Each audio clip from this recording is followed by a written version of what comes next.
guys! In this occasion, we would like to do a video project assessment in subject method of level 1. And in this video, we will explain about 3 cases. Before we go to the material, I would like to introduce me and my team. My name is Karolini Indrasuti and here is my team. My name is Kadesa Rahma Yuliana. And my name is Afifah Salman Sarah. And my name is Amelia Utia Puja. So there are 3 cases that we would like to explain in this video. The first case is about the difference between GTM or grammar translation method and direct method, which will be explained by Caroline and Amel.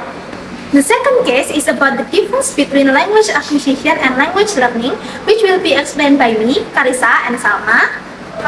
And then the third or the last case is about the difference between language competence and language performance, which will be explained by Salma and Amel. Okay, so let's go to the first case. The first is the difference between grammar translation method and direct method.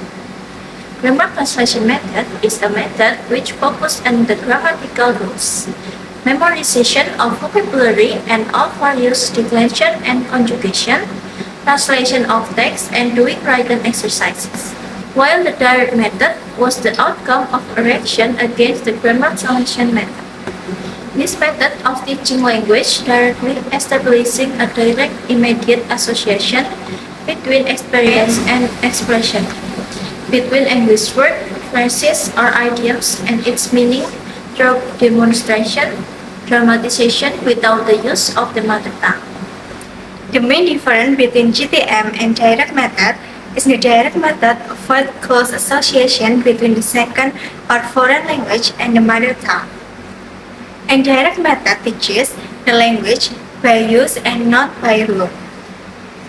While the grammar translation method maintains close association between the foreign language and the mother tongue. And this method teaches the language by rule and not by use. And then learning the history of English language teaching or ELT is important because it provides insight into the development of language teaching methodologies, theories, and approaches. Additionally, studying the history of ELT helps educators recognize the impact of socio-cultural factors, technological advancement, and linguistic theories on language teaching practice. Okay guys, next we move to the second material. The second material is about the difference between language acquisition and language learning. Language acquisition is the theory that was proposed by Stephen Crescent. According to Crescent, there are 2 independent ways to develop our linguistic skills, which is acquisition and learning. Acquisition and learning are 2 separate processes. On the other hand, learning is to know about a language, while the acquisition is the unconscious mind-related activity that occurs when the language is used in a conversation. For the example, when we watch videos or maybe movies in English, or maybe when we listen to music in English. According to Stephen Crescent, both adults and children can subconsciously acquire language, and either with written or oral language.